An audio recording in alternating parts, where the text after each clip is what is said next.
Kasunod ng transport strike nung nakaraang linggo, pinag-uusapan na ng iba't ibang transport groups na magkasa ng panibagong malawakang tigil pasada sa susunod na buwan.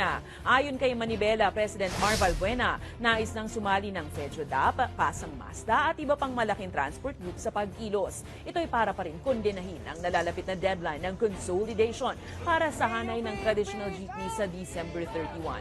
Giit pa ni Valbuena, hindi makatarungan ang gusto ng pamahalaan na bumili ng modern jeep dahil kakarampot lang anya ang kinikita ng mga driver at operator. Dagdag nito, inaantay lang nila ang desisyon ng LTFRB kung pakikinggan nga ba sa wakas ang kanilang hinaing ukol sa issue. Bago matapos itong taon, definitely meron. Or depende kung ano yung magiging kalalabasan ng memorandum circular, kung papaporma sa amin ito o hindi. Baka mas malalang transport crisis at mas malala at sunod-sunod na transport strike po ang mangyayari.